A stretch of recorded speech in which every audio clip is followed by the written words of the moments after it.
A small group of Republican strategists opposed to President Trump, branding themselves Defending Democracy Together, quietly conducted polling and focus groups last fall to gauge whether the president was vulnerable to a primary challenge in 2020.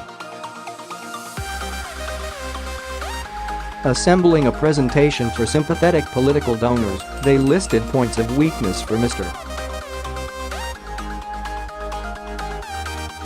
Trump, such as tweeting temperament and criminality corruption. The group concluded that Mr. Trump's scandals were not yet badly damaging him with Republican-leaning voters. Even relatively high-information voters aren't paying particularly close attention to day-to-day scandals, the presentation stated. But it added that there was room to educate voters on the subject. Michael D. Cohen, Mr. Trump's former lawyer, may have begun that education on Wednesday. With Mr. Cohen's appearance before a House committee, the public airing of ethical transgressions by Mr. Trump reached a new phase, one that may be harder to ignore for friends and foes alike.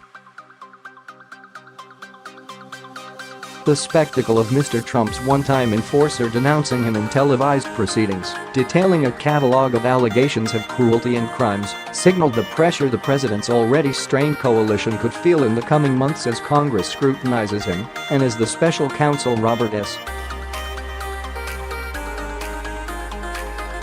Mueller III completes his investigation. Republicans still find it difficult to imagine that Mr.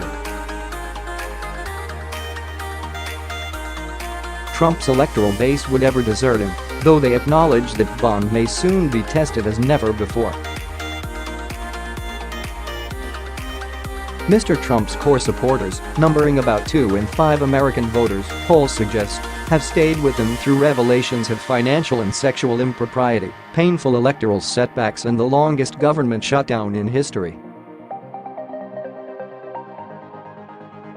Robert Blizzard, a Republican pollster, said public opinion of Mr. Trump had proved remarkably fixed over time, despite over 2 years of countless stories about Russia, Stormy Daniels, Michael Cohen, and others.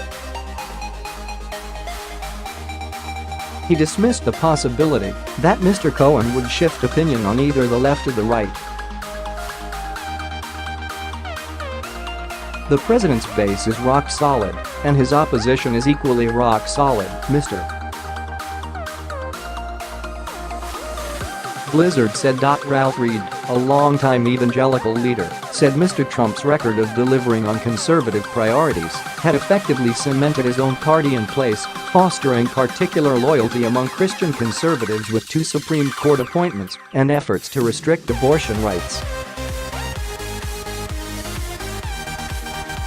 He made a set of promises and he not only kept them, he is in many cases exceeding them, Mr. Reed said. Mr. Trump may be demanding more and more loyalty from his political base as the adversity he faces in Washington grows more intensely personal. Even before he asks conservatives to secure him a second term in 2020, Mr. Trump will be relying on the right flank of the GOP to keep congressional Republicans in line as a Democratic-led House conducts intrusive investigations. Yet in the electoral arena, Mr. Trump's political survival has long depended on his ability to marry the unbending support of his fiercest followers with the ambivalent backing of more traditional right-of-center voters, people who view him as a distasteful character but favor his economic policies or who preferred him over Hillary Clinton in 2016. Many voters in the latter group defected to vote for Democrats in the midterm elections or stayed home, helping deliver the House into Democratic hands. Should the same thing happen in 2020, it would be very difficult for Mr. Trump to assemble the Electoral College votes he needs to win a second term. It may grow more difficult for Mr. Trump to reforge his 2016 coalition if he faces protracted humiliation of the sort inflicted by Mr. Cohen. In addition to denouncing Mr. Trump as a racist, a liar and a habitual business cheat, Mr. Cohen hinted at the gravity of an investigation by federal prosecutors in New York. And he may have pointed the way toward potential future hearings involving Mr. Trump's employees and even family members. Some Republicans who have been critical of Mr. Trump have suggested that a turbulent first half of 2019 could create an opening for other Republicans to enter the presidential race if prosecutors allege that Mr. Trump has broken laws, or if the president begins to appear so politically weak that the party fears it could lose the 2020 election in a rout.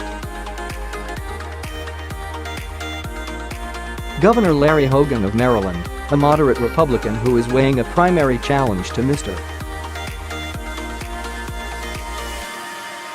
Trump, suggested in a recent interview that the president's strength as a candidate was a big question mark and speculated that Mr.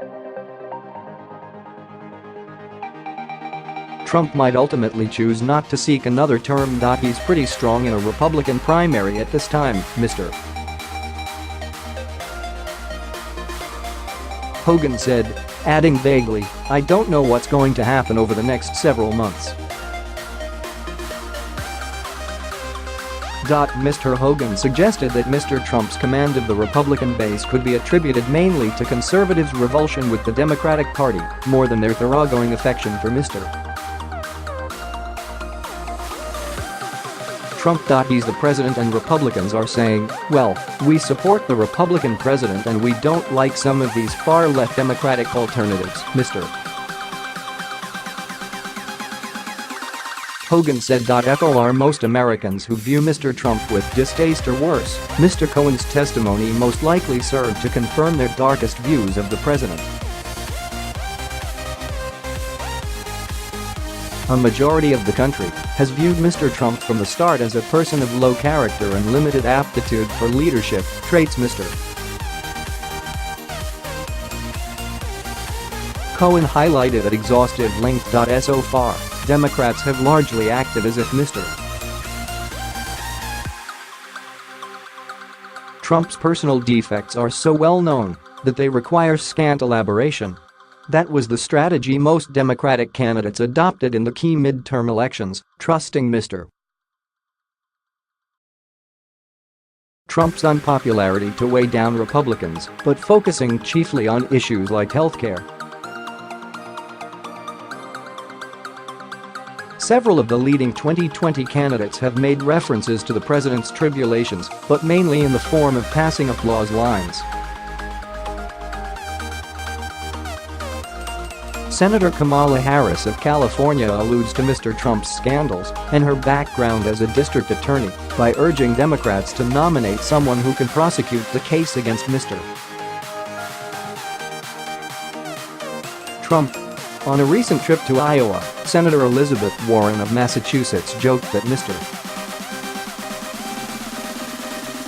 Trump may not even be a free person at the time of the next election. Republicans are quick to point out that no presidential race is a simple up or down vote on the incumbent, and they remain hopeful that Democrats will nominate a candidate aligned with the far left who could alienate some moderates and induce them to give new consideration to Mr.